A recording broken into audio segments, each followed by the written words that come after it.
So hey young minds, welcome to the Acads. तो दोस्तों स्वागत है आप सभी का अपने यूट्यूब चैनल में। मेरा नाम योगेश केमनी, आपका मैक्सवेल भैया लेकर आया हूं वर्क एनर्जी पावर की क्लास 02। यस, बिल्कुल बात सही है कि कुछ दिन हो गए, थोड़ा सा डिले हो गई ये क्लास आने में। एक्चुअली ये क्लास बहुत पहले आ जाती, लेकिन मैं कुछ कारण से, ये आप समझ सकते हो, कुछ काम से कहीं बाहर था, जिस कारण से ये क्लासेस नहीं आ पाई। लेकिन अब यस, इस कंटिन्यूटी को आगे बढ़ाते हैं, इस सीरीज को आगे बढ़ाते हैं एंड सारे की सारे टॉपिक, सारी की सारी चीजें आपके पास पहुंचाते हैं। तो बच्चे लोग, लास्ट क्लास में हम लोगों ने वर्क पर बात कर ली थी कि वर्क क्या होता है।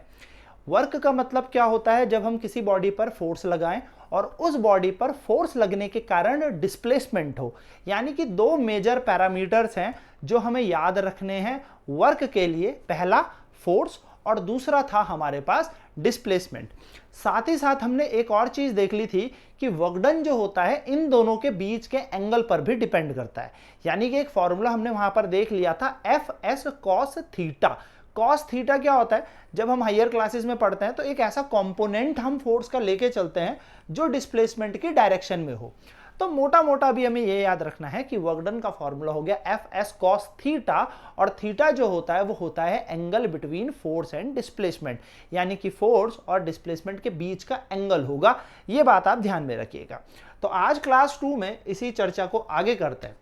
तो हमने क्या देखा? वर्क जो होता है वो होता है force into displacement, and yes, इनके बीच हमारा जो एंगल आएगा वो कौन सा एंगल देखा जाएगा? इनके बीच का थीटा। दोस्तों याद रखना, थीटा जो होगा वो फोर्स और डिस्प्लेसमेंट के बीच का एंगल होता है। यानी कि अब तीन चीजें हैं जिस पे वर्क डिपेंड कर रहा है। पहला, सर फोर्स, जितना ज्यादा फोर्स उतना ज्यादा वर्क डन। दूसरा, डिस्प्लेसमेंट, जितना ज्यादा डिस्प्लेसमेंट उतना ज्यादा वर्क। और तीसरा, इनके बीच का एंगल। तो एंगल पर भी ये डिपेंड करता है। तो अगर मैं यहां पर बात करूं तो वर्क डन का फॉर्मूला बन गया, F का मतलब होता है फोर्स। फिजिक्स में डिस्प्लेसमेंट को S से डिनोट करते हैं, या S से हम डिस्प्लेसमेंट को दर्शाते हैं, और इन दोनों के बीच का एंगल है थीटा। यानी कि जो वर्क डन डिपेंड कर रहा है बच्चे लोग, वो किस पे कर रहा है? Magnitude of the force. जितना ज्यादा आपने फोर्स लगाया, बॉडी उतनी ज्यादा डिस्प्लेस होगी। जितनी ज्यादा डिस्प्लेस होगी, वर्क डन उतना ज्यादा होगा। यानी कि फोर्स का मैग्नीट्यूड जितना ज्यादा है उस पर, डिस्प्लेसमेंट का मैग्नीट्यूड जितना ज्यादा है उस पर, एंड साथ साथ में angle between force and displacement. तो ये छोटी छोटी चीज हम जान चुके हैं। तो आज के बाद आपके दिमाग में याद रहेगा वर्क का formula F S cos theta. भूलना मत, ठीक है? भूलना मत। वर्क की यूनिट हमने देख ली थी, जूल होती है, एंड यस सीजीएस यूनिट भी देख ली थी। यानी कि जूल होती है एसआई यूनिट, सीजीएस जब लेंथ को सेंटीमीटर पे नापते हैं, मास को ग्राम में नापते हैं, और टाइम को सेकंड में मेजर करते हैं यानी कि मापते हैं, तो हमारे पास बनती है सीजीएस यूनिट। तो 1 joule equals to 10 raise to the power 7 erg. ये हमने लास्ट क्लास में डिराइव भी कर लिया था। ठीक है, चलिए आगे की चर्चा करते हैं। तो अब हम बात करेंगे दोस्तों टाइप्स ऑफ वर्क की, कि वर्क कितने टाइप का होता है। देखो, हमने इसका एक फॉर्मूला पढ़ा, W equal to F S cos theta. ठीक है, ये फॉर्मूला हमें अपने दिमाग के कोने में रखना है।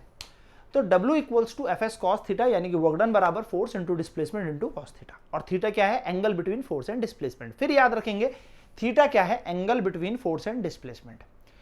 यानी कि इस एंगल के ऊपर अगर हम थोड़ा गौर करें और एंगल को देखें तो इस एंगल से बहुत कुछ मिल सकता है। तो बच्चे लोग, मैं ज्यादा तुम्हें ट्रिग्नोमेट्री की तरफ नहीं लेके जा रहा हूं, पर मैं बस इतना चाह रहा हूं कि कॉस थीटा में कुछ वैल्यूज आप याद रख लो। कॉस में कुछ एंगल्स आप याद रख लो। ठीक है, कॉस में कुछ एंगल आप याद रख लो। कॉस 0 डिग्री, ठीक है, कॉस 90 डिग्री, अभी 10th क्लास के लिए बता रहा हूं, 11th के लिए फिर बाद में देखेंगे, कोई दिक्कत नहीं। और कॉस 180 डिग्री। ये तीन चीजें आप याद रखना। सर वर्क डन किस पे डिपेंड कर रहा है? फोर्स पे, बिल्कुल। सर किस पे डिपेंड कर रहा है? डिस्प्लेसमेंट, हाँ बिल्कुल। लेकिन सर आप कह रहे हो थीटा पे भी डिपेंड कर रहा है, यानी कि थीटा की वैल्यू बदली जा सकती है। जैसे जैसे थीटा बदला जाएगा वैसे वैसे वर्क भी कुछ ना कुछ अलग अलग सा आएगा। तो दोस्तों ध्यान से मेरी बात सुनना, अगर कॉस की मैं बात कर रहा हूं, यानी कि मैं कॉस फंक्शन की बात कर रहा हूं, कॉस रेशियो की बात कर रहा हूं, तो कॉस 0 डिग्री की वैल्यू कितनी होती है? कॉस 0 होता है 1। कॉस 0 डिग्री की वैल्यू होती है 1। फिर धीरे धीरे आप आगे जाते हो और cos 90 हो जाता है 0। cos 90 होता है 0, और कॉस में और आगे जाते जाते कॉस 180 मिलेगा आपको -1। ये 3 वैल्यू आप अपने दिमाग में रख लो, ठीक। यहां पर हमने 3 एंगल चेक किए, 0 डिग्री, 90 डिग्री, 180 डिग्री। मैं एक आपको छोटी सी हिंट यहां पर बताना चाहता हूं। चलो इसको एक नेक्स्ट पेज में मैं आपको पूरी हिंट के साथ बताता हूं, आप इसको अपनी कॉपी में अच्छे से साफ सुथरे तरीके से लिख के रखना, ठीक है। क्या बताने जा रहा हूं, मैं बता रहा हूं आपको थीटा की वैल्यूज में, ठीक है। मैंने कहा आपको कॉस की कुछ वैल्यूज याद रखनी है। कॉस 0 डिग्री पे याद रखना, कॉस 90 डिग्री पे याद रखना, और कॉस 180 डिग्री पे याद रखना, और कुछ नहीं। बाकी ट्रिग्नोमेट्रिक रेशियोज जब देखेंगे, टी रेशियोज पढ़ेंगे तब की तब देखेंगे। दोस्तों कॉस 0 की वैल्यू होती है 1, कॉस 90 होता है 0, और कॉस 180 होता है -1। कॉस 0 1 और सीधे 180 कितना हो जाएगा -1। 3 वैल्यू याद हो गई, बहुत बड़ी बात नहीं है।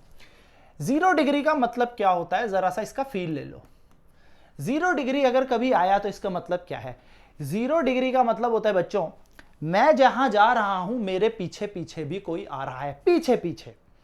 यानी कि अगर मैं इधर जा रहा हूं तो मेरे साथ साथ पीछे पीछे कोई आ रहा है, मेरे बराबरी में कोई चल रहा है, मेरे साथ कोई चल रहा है, मेरे पीछे कोई जा रहा है, या मैं किसी के पीछे जा रहा हूं, यानी कि सेम डायरेक्शन।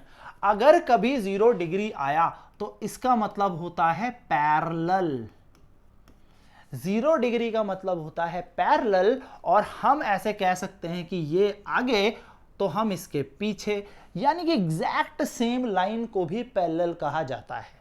इसके बगल में भी हो सकता हूं, इससे आगे भी हो सकता हूं, लेकिन होऊंगा उधर की तरफ ही और सेम डायरेक्शन में होऊंगा। यानी कि 0 डिग्री का मतलब पैरेलल, और अगर मैं आपसे कहूं तो हमने इसको कहा सेम डायरेक्शन।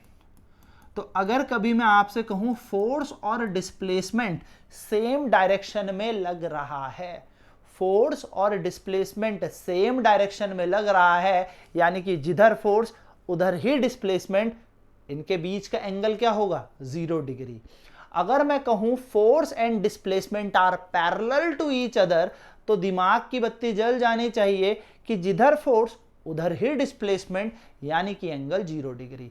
तो अगर क्वेश्चन में हो सेम डायरेक्शन तो एंगल 0 डिग्री, अगर लिखा हो force and displacement are parallel तो भी 0 डिग्री। तो 0 डिग्री का फील ये है कि कोई एंगल ही नहीं है। एंगल का मतलब क्या पढ़ा था छोटी क्लास में, कि ऐसी 2 लाइन होंगी, उसके बीच में जो होंगे वो एंगल होंगे, है ना। अब अगर मैं बोलूं कि ये इसके ऊपर ऐसे है तो एंगल है ही क्या, कुछ भी नहीं है, ठीक है। तो याद रखना 90 डिग्री को हम बोलते हैं दोस्तों, एक वर्ड यूज करते हैं हम, परपेंडिकुलर। क्या यूज करते हैं, परपेंडिकुलर। क्या यूज करते हैं वर्ड परपेंडिकुलर। परपेंडिकुलर के लिए एक वर्ड और होता है हमारी फिजिक्स में, नॉर्मल। तो नॉर्मल और परपेंडिकुलर का मतलब है 90 डिग्री। इन दोनों का मतलब है 90 डिग्री, यानी कि फोर्स और डिस्प्लेसमेंट जब 90 डिग्री में हो, फोर्स एंड डिस्प्लेसमेंट जब 90 डिग्री में हो, ये लग रहा है फोर्स और ये लग रहा है डिस्प्लेसमेंट। यानी कि फोर्स एंड डिस्प्लेसमेंट जब कैसे हो 90 डिग्री में हो। ऐसा नहीं है कि फोर्स ही हो, ऐसे भी हो सकता है, फोर्स ऊपर डिस्प्लेसमेंट इधर, फोर्स ऊपर डिस्प्लेसमेंट आपकी तरफ, ऐसे भी हो सकता है, फोर्स ऊपर डिस्प्लेसमेंट इधर, किधर भी हो, लेकिन इन दोनों के बीच का एंगल 90 डिग्री। तो फोर्स एंड डिस्प्लेसमेंट 90 डिग्री में है, यानी कि फोर्स एंड डिस्प्लेसमेंट आपस में नॉर्मल है या नॉर्मली है। फोर्स इज एक्टिंग नॉर्मली या displacement is normally to the force. इस तरीके से कुछ फील आए तो समझ जाना 90 डिग्री की बात हो रही है। तो ये दूसरा फील है। और तीसरी की बात की जाए दोस्तों, तो तीसरा है 180 डिग्री। ये भी सिर्फ दिमाग में रखना है, ठीक है। तीसरा है 180 डिग्री। 180 का मतलब पता क्या होता है, एक इधर और एक इधर, दोनों की डायरेक्शन अपोजिट। दोस्तों 180 डिग्री के लिए एक वर्ड हम यूज करते हैं जिसको हम कहते हैं anti parallel. Anti parallel, anti parallel. और एंटी पैरेलल का मतलब क्या होता है, ऑपोजिट। अपोजिट, अपोजिट डायरेक्शन, एक दूसरे के विपरीत, यानी कि अपोजिट यहां पर डायरेक्शन है, ठीक है। Opposite direction.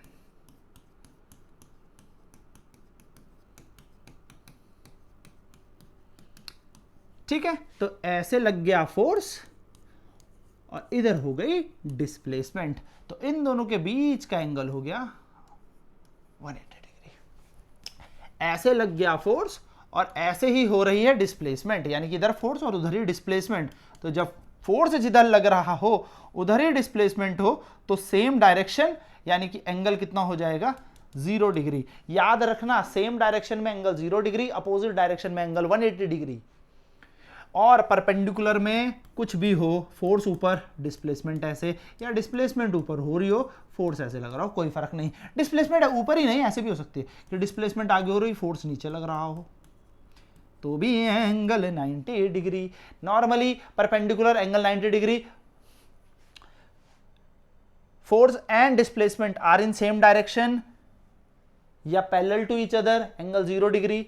Force and displacement are anti parallel or opposite to each other, यानी कि एंगल 180 डिग्री। तो ये तीन कॉन्सेप्ट याद रखने, इन तीनों की बड़ी बड़ी बात है।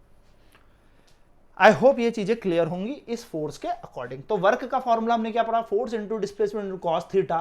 तो जरा इस कॉस थीटा पे ऊपर चर्चा करके हमने एक चीज नोटिस की कि यहां से हमें कॉस की वैल्यू 0 डिग्री में 1 होती है, कॉस की वैल्यू 90 डिग्री में 0 होती है और कॉस की वैल्यू 180 डिग्री में -1 होती है। तो कब हम -1 लेंगे दोस्तों, जब force and displacement opposite direction में है, या मैं कह सकता हूं जब force and displacement anti parallel है।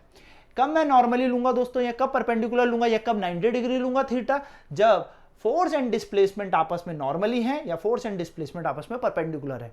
और कब मैं 0 डिग्री को लूंगा, मतलब अपने आप में कब 0 लूंगा, क्वेश्चन में नहीं दिया होगा, मैं कब लूंगा 0 डिग्री, तो मैं तब 0 डिग्री लूंगा जब क्वेश्चन में दिया हो force and displacement are parallel, या लिखा हो force and displacement are in same direction. तो हम यहां पर 0 डिग्री लेंगे एंड कॉस 0 डिग्री की वैल्यू 1, कॉस 90 वैल्यू 0 और कॉस 180 की वैल्यू -1। आई होप अब आपको ये समझ में आ गया होगा। तो चलिए इसी के कारण चर्चा करते हैं टाइप्स ऑफ वर्क डन की। तो दोस्तों जब हमने ये चीज देख ली कि एंगल बदलने पर वर्क बदल रहा है, यानी कि वर्क डन भी 3 तरीके का होगा। पहला होगा पॉजिटिव वर्क। कैसा होगा, पॉजिटिव वर्क। पहला होगा पॉजिटिव वर्क, दूसरा होगा जीरो वर्क, और तीसरा हमारे पास होगा नेगेटिव वर्क। यानी कि वर्क डन 3 तरीके का हो सकता है, पॉजिटिव, नेगेटिव और जीरो। पॉजिटिव कब होगा, नेगेटिव कब होगा, जीरो कब होगा, इन पर अब हम चर्चा करते हैं। बस दिमाग में लगा के रखना कि वर्क को पॉजिटिव होना है तो फोर्स जिधर लग रहा होगा डिस्प्लेसमेंट भी उधर ही होनी चाहिए, यानी कि सेम डायरेक्शन में होनी चाहिए, तो एंगल 0 डिग्री होगा। वर्क को 0 होना है तो फोर्स जिस डायरेक्शन में लग रहा है डिस्प्लेसमेंट उसके 90 डिग्री पे हो जाए, या फोर्स और डिस्प्लेसमेंट के बीच का एंगल 90 डिग्री हो जाए, तो काम मेरा हो जाएगा 0। या तीसरा केस, नेगेटिव के केस में जिधर फोर्स लग रहा है उसके अपोजिट डिस्प्लेसमेंट हो जाए तो 180 डिग्री बन जाए। यानी कि दोस्तों थीटा जब 0 डिग्री होगा तो पॉजिटिव वर्क होगा, थीटा जब 90 डिग्री होगा तो जीरो वर्क होगा, और थीटा जब 180 डिग्री होगा तो नेगेटिव वर्क होगा। यानी कि दोस्तों जब force and displacement same direction में है तो पॉजिटिव वर्क होगा, जब फोर्स एंड डिस्प्लेसमेंट एक दूसरे के परपेंडिकुलर हैं तो जीरो वर्क होगा, एंड जब फोर्स एंड डिस्प्लेसमेंट एक दूसरे के एंटी पैरेलल या अपोजिट है तो वर्क डन नेगेटिव होगा। सारी कहानी इस थीटा की ही तो है, सारी कहानी इस थीटा की ही है। जब फोर्स एंड डिस्प्लेसमेंट पैरेलल होंगे, जब फोर्स एंड डिस्प्लेसमेंट पैरेलल एक ही डायरेक्शन में होंगे, जहां फोर्स उधर ही डिस्प्लेसमेंट, जब फोर्स एंड डिस्प्लेसमेंट पैरेलल होंगे, जब force and displacement same direction में होंगे, तो थीटा की वैल्यू 0 डिग्री, पॉजिटिव वर्क। जब फोर्स और डिस्प्लेसमेंट 90 डिग्री में होंगे। या तो फोर्स नीचे लग रहा हो, डिस्प्लेसमेंट ऐसे हो रहा हो, यानी कि फोर्स एंड डिस्प्लेसमेंट परपेंडिकुलर हो, फोर्स एंड डिस्प्लेसमेंट नॉर्मल हो, तो थीटा की वैल्यू 90 एंड कॉस 90 आप सभी जानते हैं कितना होता है, 0। आंसर 0 आ जाएगा। एंड जब फोर्स एंड डिस्प्लेसमेंट एक दूसरे के अपोजिट हो या force and displacement anti parallel हो, वर्ड याद रखना, शब्दों में जाना, एंटी पैरेलल हो, तो थीटा की value 180 degree and this will be are negative work done. तो अगर आपको ये क्रक्स समझ में आ गया तो बस सारी कहानी समझ में आ गई। चलो फिर सबसे पहले बात करते हैं टाइप ऑफ फोर्स में स्पेशल केस, केस नंबर 1। अगर जो डिस्प्लेसमेंट है वो इन द डायरेक्शन हो फोर्स के, यानी कि थीटा की वैल्यू कितनी हो गई दोस्तों, 0 डिग्री। अब बताने की जरूरत थोड़ी है, अगर displacement is in the direction of force, यानी कि ऐसे लग रहा है फोर्स, जूम, और ये बॉडी यहां पहुंच गई, यानी कि इधर ही फोर्स लग रहा था, इधर ही डिस्प्लेसमेंट हुई, दोनों डायरेक्शन सेम रखते हैं। तो if the displacement is in the direction of force, तो थीटा की वैल्यू 0 डिग्री। हमें पता है work is equals to F S cos theta, W की जगह W, F की जगह F, S की जगह S, cos की जगह cos, और थीटा की जगह रख दिया हमने 0 डिग्री, यानी कि वर्क डन की वैल्यू कितनी आ गई, F इंटू एस। क्यों दोस्तों, क्योंकि cos 0 की वैल्यू कितनी होती है, 1 हमने जाना, तो ये कैसा आ जाएगा, पॉजिटिव वर्क। तो हम कहेंगे work done is positive, plus में हो रहा है काम, काम पॉजिटिव हो रहा है, यानी कि फोर्स एंड डिस्प्लेसमेंट साथ साथ लग रहे हैं। अब अपनी लाइफ में, अपने आसपास, अपनी एवरीडे लाइफ में ये सोचो कि जब मैं फोर्स लगाता हूं और डिस्प्लेसमेंट भी उधर ही होती हो, ऐसे कौन कौन से एग्जांपल हैं। तो कभी एक ट्रॉली लो और उस ट्रॉली पर धक्का लगा दो, एक ट्रॉली और उस ट्रॉली पर धक्का लगाना शुरू कर दो, तो ट्रॉली को इधर धक्का लगाओगे, ट्रॉली उधर ही जाएगी, तो पॉजिटिव वर्क। भाई एक बुक पकड़ो और उसको धक्का लगा दो, वो उधर चली गई, बुक को धक्का लगाया, फोर्स उसी डायरेक्शन में, डिस्प्लेसमेंट उसी डायरेक्शन में, एंगल 0 डिग्री, अपने पास खींच लो, फोर्स इधर लगाया, डिस्प्लेसमेंट भी इधर हुई, वर्क डन पॉजिटिव है। तो इसका एग्जांपल क्या होगा, फ्री फॉल। अब एक फ्री फॉल का एग्जांपल मैं आपको देता हूं, ये आपकी बुक के एग्जांपल है ना, इससे पहले वाले तो मैं अपने मन से दे रहा था। फ्री फॉल, फ्री फॉल में क्या होता है दोस्तों, फ्री फॉल का मतलब मुक्त रूप से गिर जाना, छत में गए और कूद गए, ये होता है फ्री फॉल। छत में गए, एक पत्थर छोड़ दिया, पत्थर सीधा आता, ये फ्री फॉल, मुक्त रूप से फ्रीली गिर जाना। तो मान लेते हैं फ्री फॉल में आप एक हाइट पे चढ़े हो, किसी गेंद को लेके, किसी बॉल को लेके, m मास की बॉल आपने पकड़ी हुई है। कितनी हाइट पे आप चढ़े हुए हो, h। मान लो आप अपनी बिल्डिंग में, अपनी छत में खड़े हो यार, छत में एक बॉल लेके खड़े हो एंड आपने वो बॉल छोड़ दी, तो बॉल नीचे जाएगी। इमेजिन करो उस बॉल की जगह एक डंबल होता आपके हाथ में, 2 किलो नहीं, 2 यार, 2 किलो कौन उठाता है, 5 किलो, 10 किलो का डंबल आपने पकड़ा है, ठीक, 10 किलो का डंबल आपके हाथ में, तो वो डंबल नीचे आपको क्या कर रहा होगा, ऐसे पकड़ के रखो, थोड़ी देर में दूसरा हाथ लगाओगे इसके सपोर्ट में। क्यों, क्योंकि वो डंबल क्या कर रहा होगा, नीचे की तरफ वेट लगा रहा होगा, कितना, mg। तो बच्चे लोग आज से एक बात और याद रखेंगे कि अगर फोर्स नहीं दे रखा है, मास दे रखा है, तो वेट भी फोर्स होता है। नोट बना लो कॉपी में, वेट भी एक फोर्स है। कैसा फोर्स है, ग्रेविटेशनल फोर्स है। तो वेट भी फोर्स होता है। वेट का फॉर्मूला होता है m इंटू जी, मास इंटू ग्रेविटी दीदी, ठीक है, mg। तो ये वेट लग रहा है नीचे की तरफ, हाँ या ना, सिंपल सी बात है। अब जरा सोचो, ग्रेविटी कह रही है नीचे आ जा, बस तू छोड़ तो बॉल को, बॉल में नीचे खींच लूंगी, यानी कि ग्रेविटी फोर्स इसको कहां खींच रहा है, नीचे की तरफ, यानी कि ग्रेविटी फोर्स की डायरेक्शन कहां है, नीचे। यानी कि दोस्तों ये जो mg है यही तो ग्रेविटी है भाई साहब, जो mg है यही तो ग्रेविटी है, यही तो फोर्स है। यानी कि जो इसका वेट लग रहा है, वेट, इस बॉडी, इस मास का वेट लग रहा है, कहां लग रहा है, नीचे की तरफ, W बराबर mg, यही तो इसका वेट है और यही तो ग्रेविटी है। ये अपने वेट के कारण ही तो मेरे हाथ को नीचे ले जा रहा है। मान लो एक लकड़ी होती, मान लो मेरा हाथ नहीं, एक छोटी सी बारीक लकड़ी पे मैंने 10 किलो का डंबल बांध दिया, तो वो वेट उस लकड़ी को चटक तोड़ता और नीचे ले आता, यानी कि फोर्स कहां लग रहा है, नीचे। अब इसको कौन नीचे खींच रहा है? ग्रेविटी कह रही है आजा बेटा आजा आजा आजा, नीचे खींच रही है, यानी कि फोर्स कहां लग रहा है? नीचे। कितना फोर्स लग रहा होगा? m, इसका मास इंटू ग्रेविटी। अब मैंने बोला चलो ठीक है मैं छोड़ देता हूं, तो ग्रेविटी ने इसको नीचे खींचा, यानी कि फोर्स कहां लग रहा है? नीचे। फोर्स कहां लग रहा है? नीचे। फोर्स कहां लग रहा है? नीचे। और ये गई भी कहां? नीचे। फोर्स कहां लग रहा है? नीचे। ग्रेविटी कहां लग रही है? नीचे। और ये गई भी कहां? नीचे। यानी कि ऊपर से नीचे की तरफ क्या लग रहा था? ग्रेविटी। और ये बॉल जा कहां रही थी? नीचे। यानी कि फोर्स भी नीचे, इसका डिस्प्लेसमेंट जो कि h है वो भी नीचे। तो मैं कहूंगा यहां पर जो वर्क डन बन गया वो कितना बनेगा? Force into displacement. और फोर्स कितना है? mg के बराबर, वो देखो कोने में लिखा है। और डिस्प्लेसमेंट कितना हुआ? कितना डिस्प्लेसमेंट हो? h। तो ये बन गया वर्क डन। और दोस्तों क्योंकि फोर्स और डिस्प्लेसमेंट सेम डायरेक्शन में, तो दिस इज पॉजिटिव वर्क। लेकिन ये कौन सा है? ग्रेविटी। तो वर्क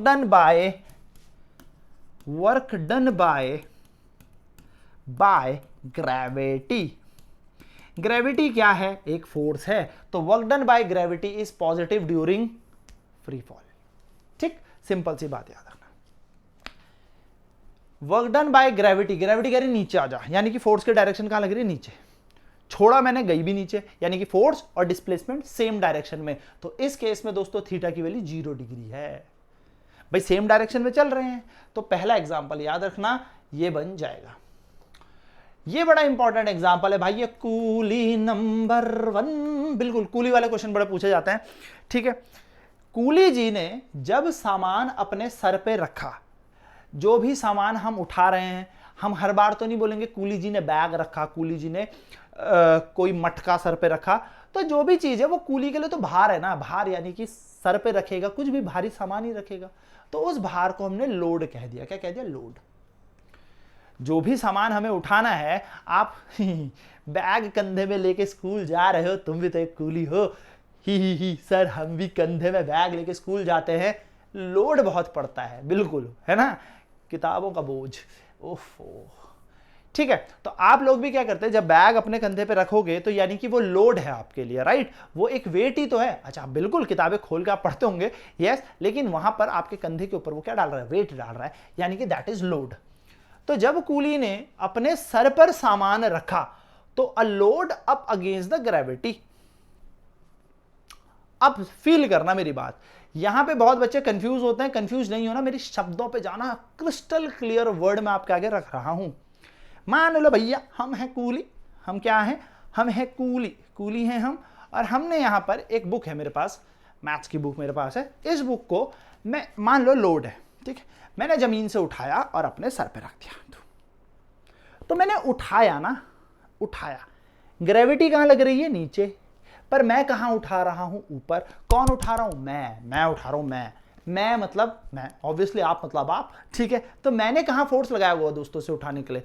आप अपने सामने किताब रखो, उसे उठाओ, तो आप कहां फोर्स लगा रहे हो? ऊपर लगा रहे हो ना।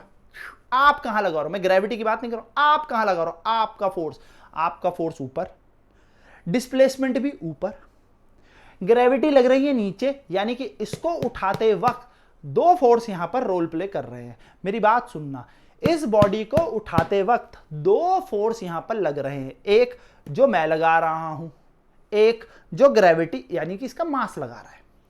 मैं अपने फोर्स की बात कर रहा हूं जिससे ये बॉडी ऊपर जा रही है। यानी कि कूली भैया ने क्या किया, जब इसको उठाया तो उन्होंने ग्रेविटी के अगेंस्ट उठाया, क्योंकि ग्रेविटी तो कह रही थी नीचे चल, लेकिन उसके उल्टा देखो, ग्रेविटी खींच रही नीचे, मैं लेके जा रहा हूं ऊपर।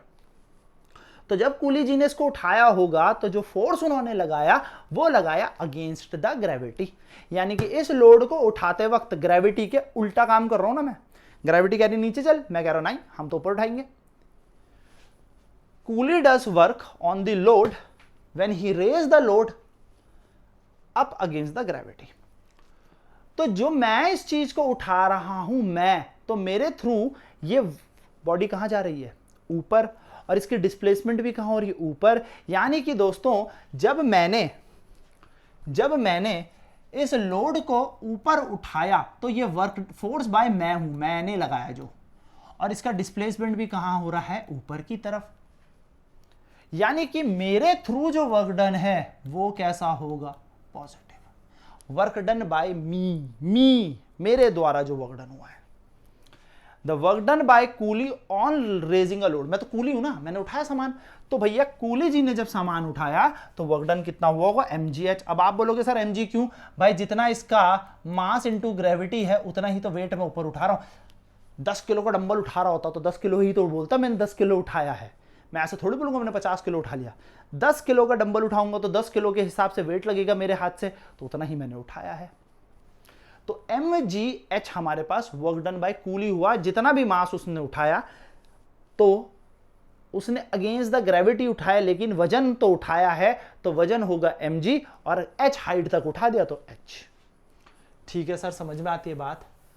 पर दोस्तों अगर मैं आपसे यहां पे पूछूं, ध्यान से सुनना, work done by coolie is positive, work done by gravity, अगर कूली सामान उठा रहा है और मैं बोलूं कूली का वर्क डन कितना है, तो mgh वो भी positive, work done by coolie.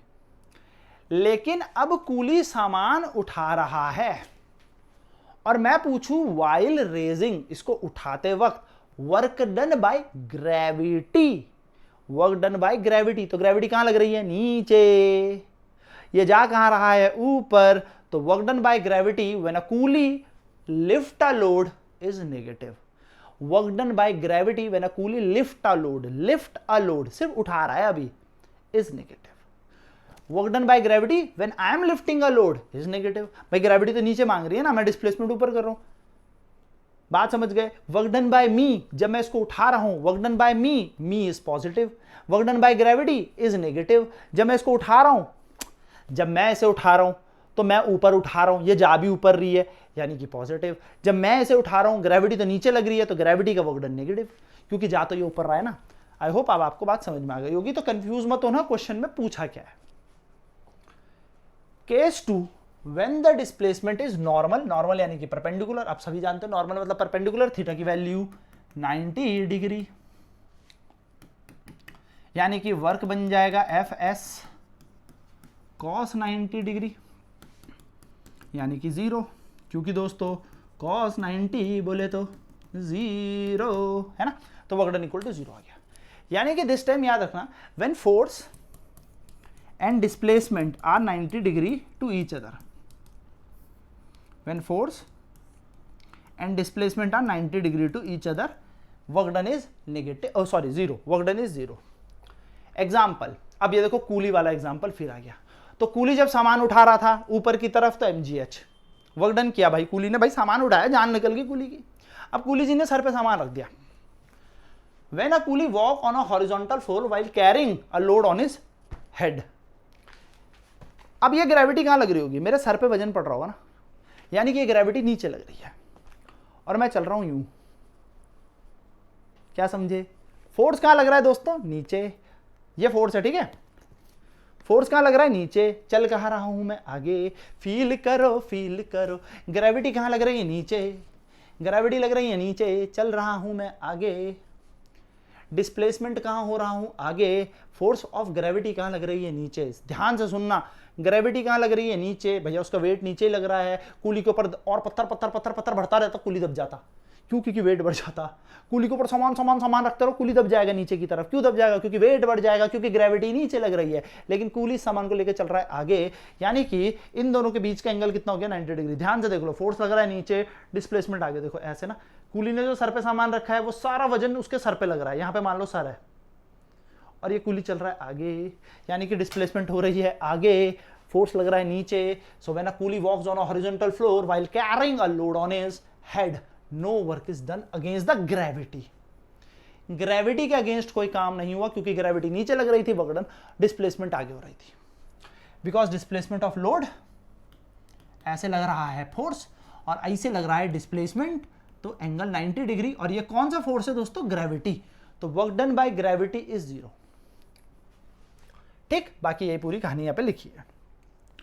लेकिन कूली भाई ने फ्रिक्शन के ऊपर तो काम किया, जब चला तो फ्रिक्शन के अगेंस्ट तो काम किया, भाई फ्रिक्शन कैसा लग रहा था, पीछे, और मैं आगे चल रहा था इस वजन को लेके, यानी कि coolie does work against the force of friction when he moves with the load. Coolie ने काम किया भाई, ग्रेविटी ने कोई काम नहीं किया। ग्रेविटी का वर्क डन 0 है, पर कूली का वर्क डन 0 नहीं है, क्योंकि कूली बेचारा तो सारी दुनिया का बोझ हम उठाते, चल ही रहा था ना वो, तो वो लेके चल रहा था, यानी कि वो पूरा का पूरा लोड तो लेके चल ही रहा था। तो work done by coolie is not zero but work done by gravity while putting a load on his head and moving on a horizontal floor is zero. दूसरा एग्जांपल दोस्तों, ये कई बार पूछा जाता है, when a body revolve around a circular path in a horizontal plane. Chapter number first में आपने एक चीज पढ़ी होगी यूनिफॉर्म सर्कुलर मोशन के बारे में, ठीक है।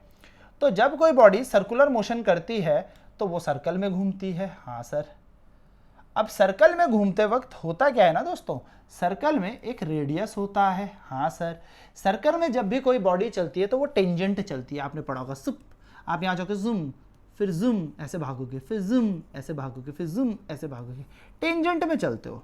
आपकी वेलोसिटी हमेशा कैसे एक्ट होती है, टेंजेंशियल एक्ट होती है। टेंजेंट, टेंजेंट क्या होता है सर, सर्कल को छूने वाली लाइन, सर्कल को छूने वाली लाइन, सर्कल को छू कर निकलने वाली लाइन, छू कर मेरे मन को किया तूने, ऐसे, ठीक है, ये tangent. Zoom zoom zoom, circle actually कहते हैं छोटी छोटी छोटी छोटी स्ट्रेट लाइन से सर्कल बनता है। छोटी छोटी छोटी छोटी स्ट्रेट लाइन जोड़ते चलो, जोड़ते चलो, जोड़ते चलो, जोड़ते चलो, जोड़ते चलो, जोड़ते चलो, सर्कल बन जाएगा, ठीक है। तो ऐसी तो लगेगा सुन, यानी कि वेलोसिटी ये रही, जिधर वेलोसिटी है, जिधर कोई भाग रहा है भाई डिस्प्लेसमेंट उधर ही तो होगी। ऐसा तो हो नहीं सकता मैं इधर भाग रहा हूं और डिस्प्लेसमेंट मेरी इधर होगी, है। और आप जानते हैं no circular motion is possible without a force which is a centripetal force. अगर कोई बॉडी सर्कुलर पाथ में घूम रही है तो सेंट्रीपिटल फोर्स के बिना सर्कुलर मोशन हो ही नहीं सकता, यानी कि अंदर की तरफ लग रहा है सेंट्रीपिटल फोर्स। सेंट्रीपिटल फोर्स जो सेंटर के टुवर्ड्स लगता है, और डिस्प्लेसमेंट है ये दोस्तों। अगर आप लोगों ने सर्कल पढ़ा होगा, तुमने देखा होगा कि अलोंग द रेडियस ये लग रहा है एंड दिस इज टेंजेंट, तो थ्योरम कहती है a tangent is perpendicular to the radius. तो दोस्तों ये 90 डिग्री होगा, और अगर ये 90 डिग्री होगा तो W is equal to F S cos 90 हो जाएगा, और कॉस 90 कितना होता है भाई, कॉस 90 होता है 0, तो work done bye 0। So work done in moving a circular path is 0 because centripetal force and the displacement are perpendicular to each other। ठीक है, छोटी छोटी सी बातें ध्यान में रखने वाली बातें हैं। Condition for the work done bye the force is 0। अब क्या क्या कंडीशन है, अब मैं दीवार को धक्का दे रहा हूं, धक्का दे रहा हूं, धक्का दे रहा हूं, दीवार मूव ही नहीं करेगी, यानी कि फोर्स तो लग रहा है लेकिन डिस्प्लेसमेंट ना हो, तो यानी कि जब डिस्प्लेसमेंट ही 0 हो। दूसरे केस में जब डिस्प्लेसमेंट नॉर्मल हो, नॉर्मल का एक वर्ड और होता है परपेंडिकुलर, किसके, फोर्स के। तो फोर्स और डिस्प्लेसमेंट जब एक दूसरे के परपेंडिकुलर हो, नॉर्मल हो, तो भी वर्क क्या होगा दोस्तों, 0 डिग्री होगा। बाकी सारी कहानी मैं आपसे लगा चुका हूं, फोर्स और displacement. Now case third, if the displacement is in opposite direction to the force. Opposite direction को क्या और बोलते हैं सर, एंटी पैरेलल। याद है मेरे भाइयों, एंटी पैरेलल। अगर क्वेश्चन में एंटी पैरेलल वर्ड लिखा है तो घबराने का नहीं है, एंटी पैरेलल का मतलब अपोजिट, ठीक है। यानी कि थीटा की वैल्यू 180 डिग्री, अगर theta 180 degree, W equals to कितना होता है, F S cos 180 degree. Cos 180 कितना है, तो मैथ्स के शास्त्र कहते हैं कॉस 180 की वैल्यू -1 होती है, तो W इक्वल टू -f/s। यार ये क्या हो गया, ये तो बड़ी गड़बड़ बात हो गई। फोर्स ऐसे लग रहा है, डिस्प्लेसमेंट ऐसी, भूत भागो। इधर फोर्स लगाया, सर टेबल इधर क्यों जा रहा है, नहीं ऐसा नहीं है। देखो यहां पर क्या है, फोर्स और डिस्प्लेसमेंट अपोजिट हो रहे हैं, बिल्कुल सत्य वचन, सही बात है। पर ऐसा क्या हुआ होगा दोस्तों, जब मैंने इस लोड को उठाया था तो इस टाइम 2 फोर्स रोल कर रहे थे। जब मैंने इसको उठाया तो यहां पर 2 फोर्स लग रहे थे, नीचे लग रहा था ग्रेविटी और ऊपर लग रहा था मेरे द्वारा फोर्स, यानी कि मस्कुलर फोर्स, ठीक। ये फोर्स कौन लगा रहा था, मैं, और ये फोर्स कौन लगा रहा था, ग्रेविटी। लेकिन क्योंकि मैं ऊपर उठा रहा था तो डिस्प्लेसमेंट ऊपर की तरफ हो रही थी, मान लो h हाइट पे हो रही थी। तो अगर यहां पे क्वेश्चन पूछा जाए वर्क डन बाय ये वाला फोर्स, तो इधर ही लग रहा है, डिस्प्लेसमेंट भी उधर ही हो रही, यानी कि work done by this force is positive, work done by me, मेरे द्वारा वर्क डन कैसा है, पॉजिटिव, क्योंकि मैं इसको ऊपर उठा रहा था, बॉडी भी ऊपर जा रही थी। तो यहां पर हो जाएगा पॉजिटिव वर्क। कौन से फोर्स से? इसने, क्योंकि जहां फोर्स वहां डिस्प्लेसमेंट। लेकिन ग्रेविटी के साथ सोचो ना, ग्रेविटी कह रही है अरे नीचे आ, सुन सुन सुन सुन, तू ऊपर का जा रहा, अरे सुन तो ऊपर जाकर रहा, यानी कि ग्रेविटी इसको नीचे खींच रही है पर ये जा रहा है ऊपर, यानी कि यहां पर जो ग्रेविटी का वर्क है वो नेगेटिव है, क्योंकि ग्रेविटी लग रही थी नीचे, बॉडी जा रही थी ऊपर। तो क्या इन दोनों के बीच एंटी पैरेलल है, अपोजिट डायरेक्शन है? बिल्कुल है। So work done by force of friction. आप किसी टेबल को धक्का दो, आप किसी टेबल को धक्का दो, यहां से लगाया आपने फोर्स, इधर से पिच्छू की तरफ लगा फ्रिक्शन फोर्स, यह है फ्रिक्शन, छोटा है फ्रिक्शन है, ठीक है, फ्रिक्शन, फ्रिक्शन फोर्स, और यह है अप्लाइड फोर्स। ये कौन सा है? अप्लाइड फोर्स, अप्लाइड फोर्स जो मैंने लगाया। अब भैया मेरे फोर्स लगाने से ये बॉडी आगे बढ़ गई, मैंने इस बॉक्स पे फोर्स लगा, चू आवाज आके ये बॉडी आगे हो गई। करते हो ना जब स्कूल में डेस्क भी खींचते होंगे तो चींचा आवाज आती होगी। चींचा आवाज क्यों आती है? फ्रिक्शन से। फ्रिक्शन कहता है अरे रे नहीं रोको, यानी कि मैंने लगाया फोर्स जिससे टेबल सरक के यहां आ गई, यानी कि टेबल ए पॉइंट से कहां पहुंच गई? बी पर। कितनी डिस्प्लेसमेंट की? एफ।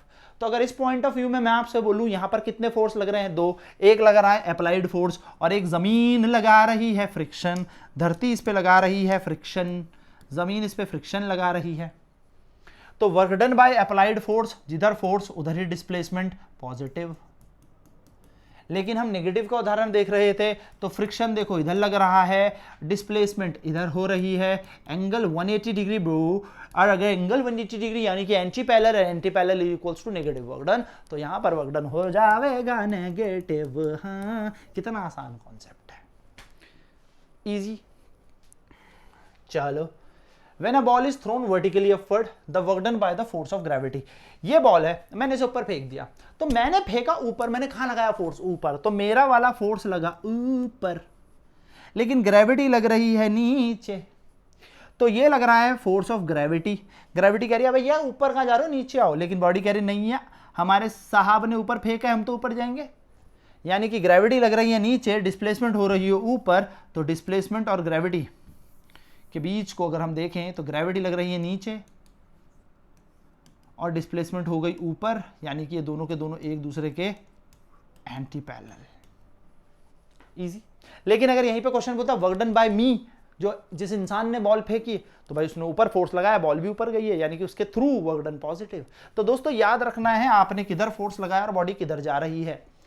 आप जिधर फोर्स लगाओगे जनरली बॉडी उधर ही जाएगी, लेकिन जो ऐसे फोर्सेस हैं जैसे फ्रिक्शन फोर्स या ग्रेविटी फोर्स, ये अपोजिट काम कर रहे हैं। कभी कभी जब हम बॉल को ऊपर फेंक रहे हैं तो ग्रेविटी नीचे लग रही है, जब हम बॉक्स को धक्का दे रहे हैं तो फ्रिक्शन तो खैर अपोज ही करता है, हमेशा अपोजिट ही लगेगा।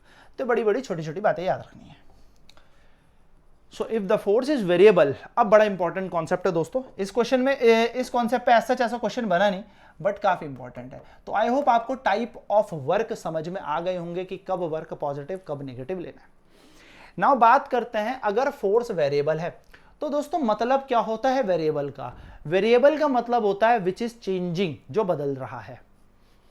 मैंने यहां लगाया 1 न्यूटन का फोर्स, आगे जाके 3 4 5 6 7 8 9 10 न्यूटन का फोर्स, यानी कि मेरा फोर्स हर पॉइंट पर चेंज हो रहा है।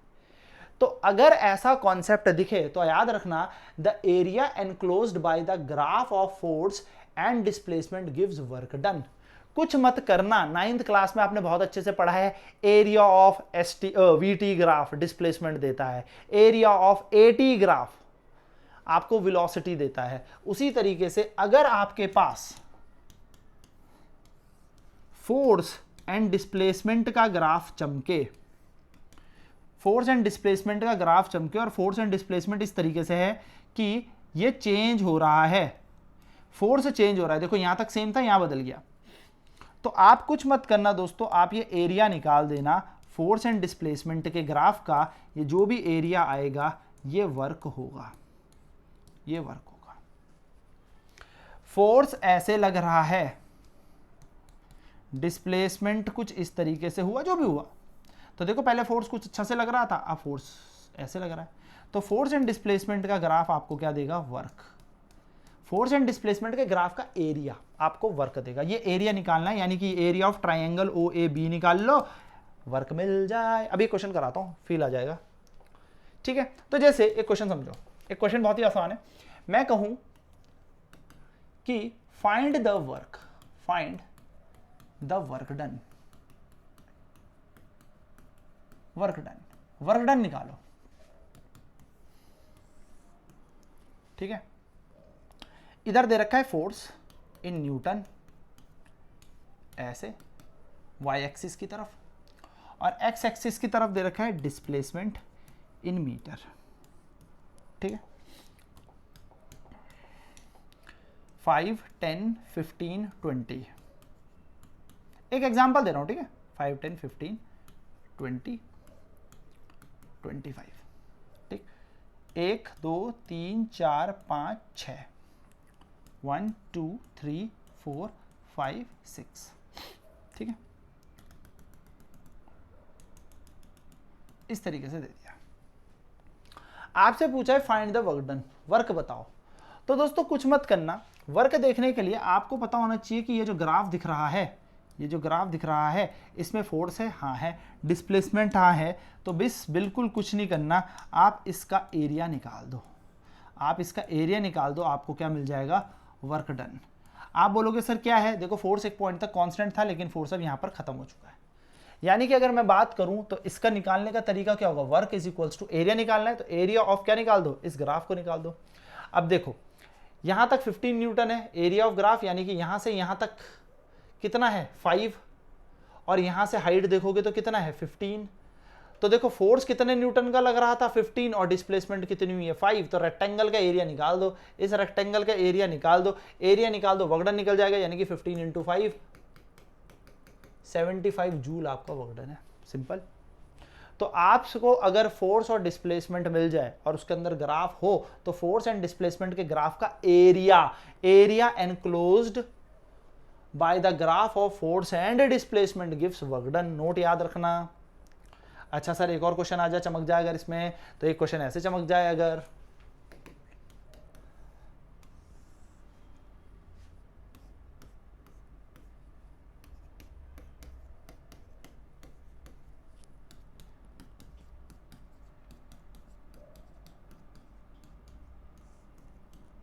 ठीक, ये चल रहा है bye gym.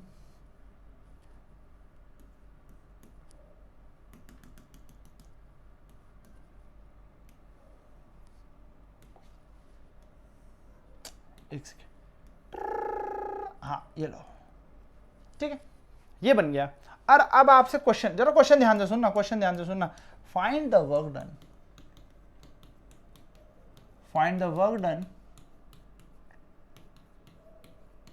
From x equal to 0, ये 0 है, to x equal to 6 metre. ये आपसे क्वेश्चन पूछ दिया कि 0 से लेके 6 मीटर तक के लिए वर्क डन निकालो। अब दोस्तों बच्चे यहां पे क्या कंफ्यूज होते हैं, देखो ध्यान से सुनना, ये मीटर में ही तो चल रहा है, ये डिस्प्लेसमेंट है, ये फोर्स है किसमें, न्यूटन में। ठीक है, आप यहां पर ग्राफ देखोगे तो आप क्या करोगे, ये मुझे दिख रहा है एरिया ऑफ ए ओ, चलो इसका नाम दे देते हैं ए, कलर चेंज करते हैं। ठीक है, ये बात तो मुझे पता लग गई कि ये ग्राफ क्या है, ये ग्राफ है फोर्स एंड डिस्प्लेसमेंट का, यानी कि ये जो एरिया है ये वर्क डन बताएगा, और हमसे वर्क डन ही पूछा है। तो बच्चे क्या करते हैं ना, बच्चे मैं एक चीज बताता हूं, ध्यान से सुनना। बच्चे करते हैं इसका नाम दे देते हैं ए बी सी डी और ई। बच्चे करेंगे पहले बी सी डी, या इसका एरिया निकाल लेंगे। बिल्कुल, एरिया कैसे निकलेगा, देखो यहां से यहां तक 20 है, बिल्कुल, और यहां से यहां तक 4 है, 20 इंटू 4 यानी कि 80 आ जाएगा। और यहां पर देखेंगे तो ये ट्राइंगल दिख रहा है, हाफ इंटू बेस, बेस कितना बना देखो 4, 1 2 3, यानी कि हाफ इंटू बेस, बेस कितना है 1 2 3 इंटू हाइट, हाइट कितनी है देखो यहां से यहां तक 20, तो 2 से काटोगे इसको 10, 10 3 जा 30, 30 प्लस 80 110 मीटर, और सॉरी जूल, ये आंसर लगा के आ जाओगे, जो कि बिल्कुल गलत हो जाएगा।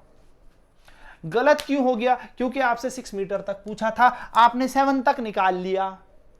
यही मिस्टेक नहीं करनी। ऐसे क्वेश्चनों को क्या किया जाए, तो ऐसे क्वेश्चन को सॉल्व करने के लिए हमें पहले क्वेश्चन जहां तक पूछा है वहां तक देखो, ये तो कोई दिक्कत नहीं, हमने इसका एरिया निकाल लिया, इसका एरिया निकाल लो। देखो एग्जाम में लिखोगे तो फर्स्ट आप ऐसे लिखोगे, एग्जाम में लिखने का भी तरीका बताता हूं, आप इसको मानना ए बी सी मान लो, इस पॉइंट को डी मान लिया है, इस पॉइंट को डी मान लो और इसको ई मान लो। ठीक है, इसको डी मान लो और इसको ई मान लो, ठीक है।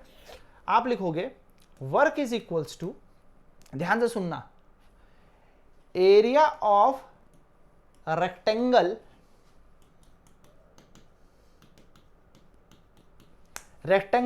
A B C D plus area of triangle.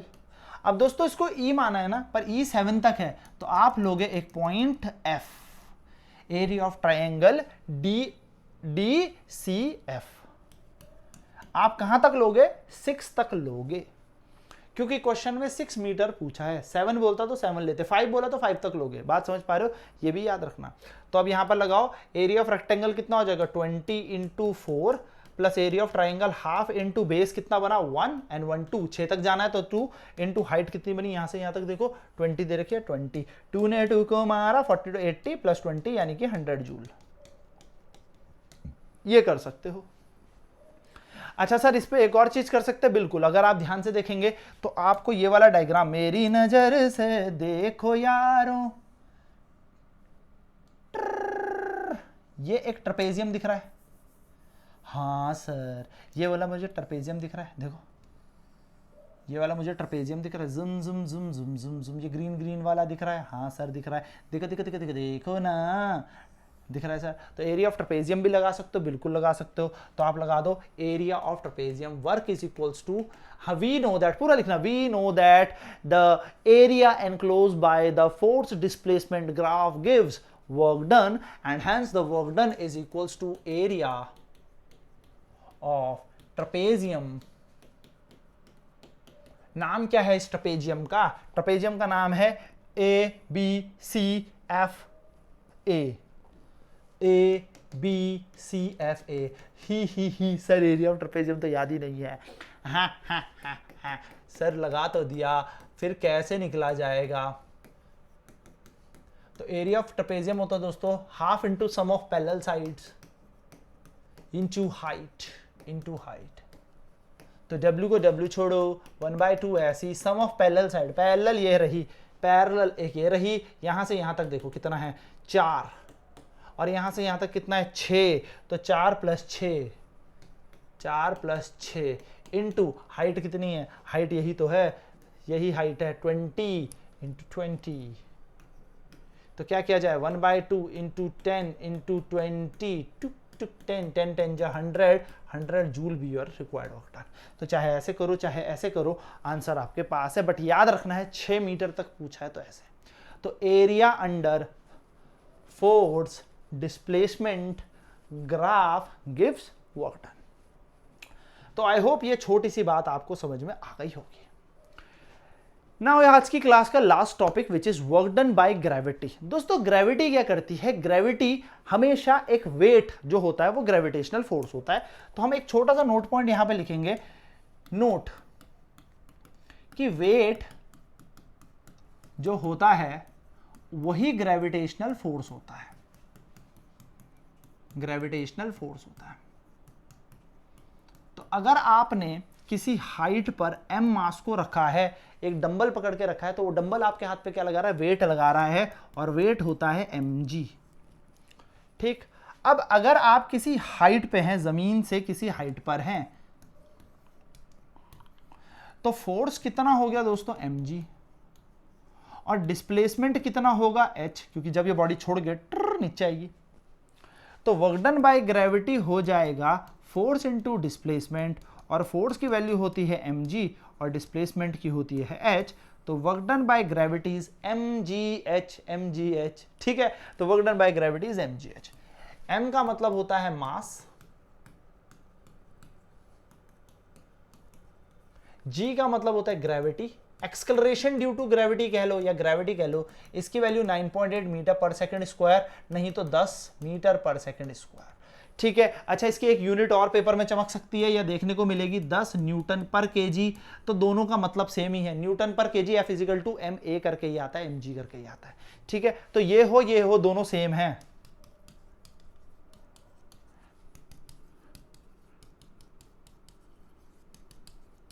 दोनों का मतलब सेम है भाई साहब, याद रखना। ठीक है, ये जी की वैल्यू होती है, और एच का मतलब है हाइट, हाइट या बॉडी कितनी डिस्प्लेस हुई है, तो इन शॉर्ट में कह सकता हूँ डिस्प्लेसमेंट। अब अगर एक क्रेन है, क्रेन किसी एच हाइट पे बॉडी उठाए तो एम जी एच, क्रेन ने किसी बॉडी को उठाया तो उसका वेट नीचे लग रहा है, हाइट जितनी भी होगी एम जी एच।